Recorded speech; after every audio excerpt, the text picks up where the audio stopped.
Ya, halo sahabat tani, ketemu lagi bersama saya di dunia tani. Oke, sahabat tani, gimana kabar kalian? Tentunya baik-baik saja ya. Oke, di kesempatan video kali ini saya akan bagikan masih sama satu tema, yaitu tanaman yang ada di perkarangan belakang rumah berukuran 3 kali 3 meter ya teman-teman ya. Nah, di sini ya saya akan bagikan satu hal, yaitu tentang daun bawang dan juga kacang panjang teman-teman ya. Jadi yang pertama saya akan mulai dari kacang panjang dulu. Bisa dilihat ya, ini kacang panjang ini uji coba saya membuat nutrisi ya. Nutrisinya namanya belum saya kasih tahu juga, belum ada namanya juga, dan itu saya aplikasikan ke tanaman kacang panjang. Hasilnya tuh sangat luar biasa, banyak sekali tumbuh buah bunga yang baru dan juga tunas baru. Nah, nutrisi yang saya bikin ini dari bahan kunyit ya, kunyit dan air kelapa teman-teman ya. Itu saya fermentasi. Dan ini satu ini memang saya bikin bibit lagi teman-teman ya, agar apa, tidak beli bibit lagi nanti kalau kita tanam lagi seperti itu.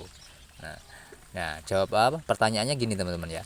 Kalau dari bibit yang kita tanam dibikin bibit lagi, apa nanti tidak menjadi kecil Pak? Itu kan biasanya kalau tanaman jagung maupun cabai ya, kalau kita tanam lalu kita bibit, itu biasanya kan menjadi semakin lama menjadi semakin kecil.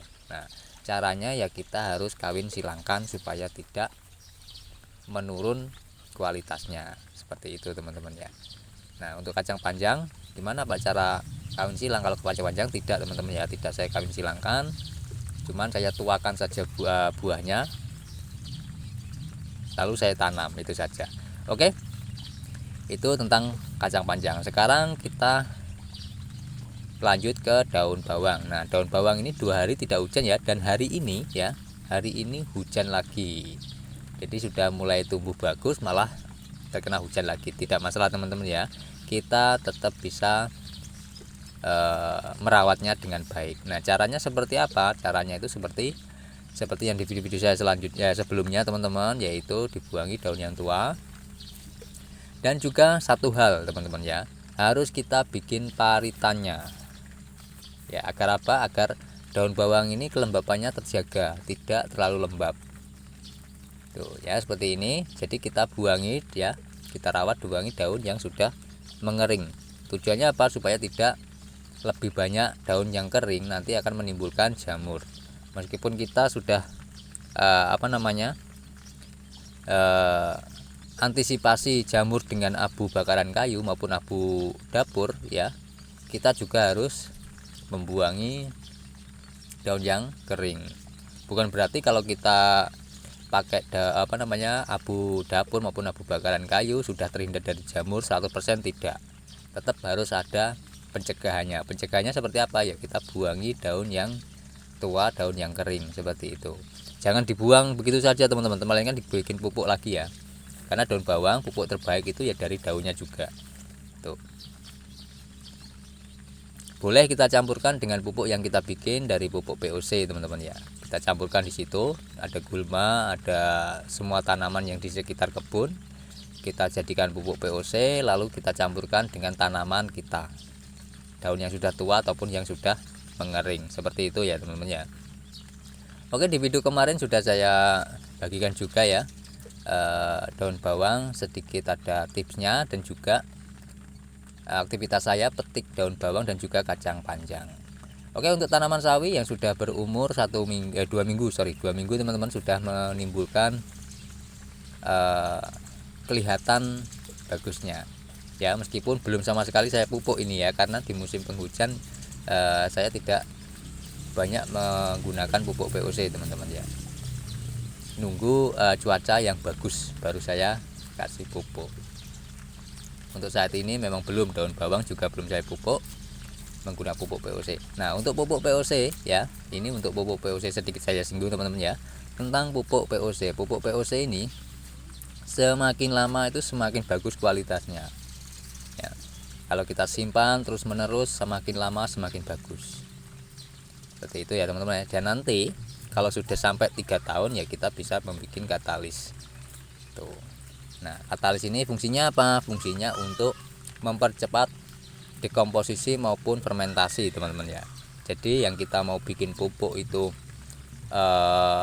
awalnya membutuhkan waktu fermentasi berbulan-bulan, itu bisa disingkat karena sudah ada katalis. Itu yang pertama. Yang kedua, meningkatkan kualitasnya teman-teman ya. Jadi yang jadi pupuk POC itu bisa menjadi meningkat, karena pupuk POC ini adalah pupuk rendah, pupuk kualitas rendah teman-teman ya. Itu hanya makanan bakteri. Sebenarnya pupuk itu makanan bakteri, lalu bakteri itulah menghasilkan unsur hara, seperti itu. Oke, jadi seperti ini ya. Untuk sawinya bisa dilihat kita gemburkan juga. Ini tujuannya apa? Supaya kelembapan itu terjaga dengan bagus. Kalau kita bikin paritannya itu akan terjaga dengan bagus teman-teman, seperti itu.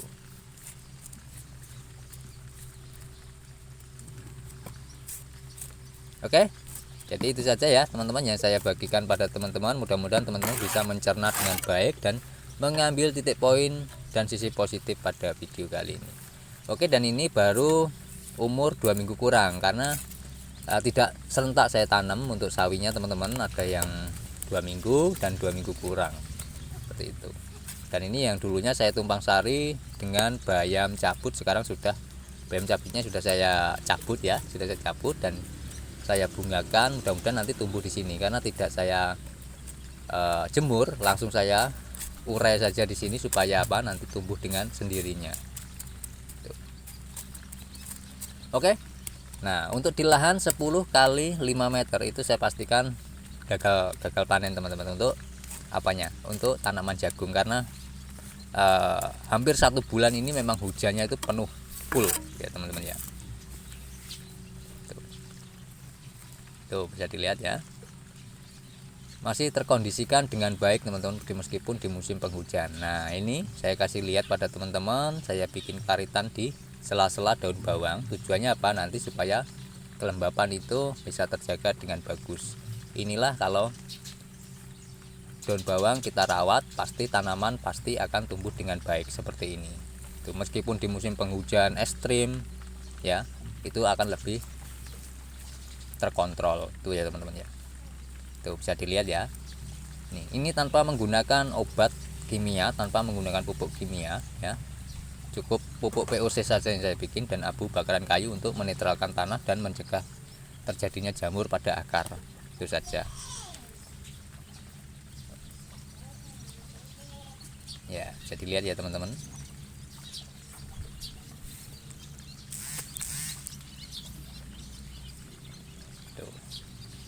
Oke, dan satu ini terkena, bisa disebut kalau di tanaman di tanaman bawang merah itu terkena moler teman-teman.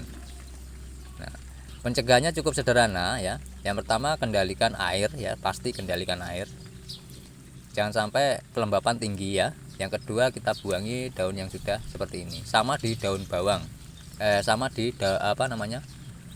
bawang merah. Bawang merah juga seperti itu, karena daunnya sama teman ya. Cuman kalau bawang merah ada umbinya. Nah, di beberapa hari yang lalu ya, di video saya yang sebelumnya itu kan ada ya, daun bawang saya mengeluarkan umbi seperti bawang merah tuh. Oke, itu saja saya bagikan pada teman-teman. Mudah-mudahan bisa menginspirasi teman-teman dan bisa diambil titik poin pada video kali ini. Saya akhiri, wal taufiq wal hidayah. Wassalamualaikum warahmatullahi wabarakatuh. Salam petani cerdas luar biasa. Terima kasih sudah menonton sampai selesai. Sampai ketemu di video saya selanjutnya.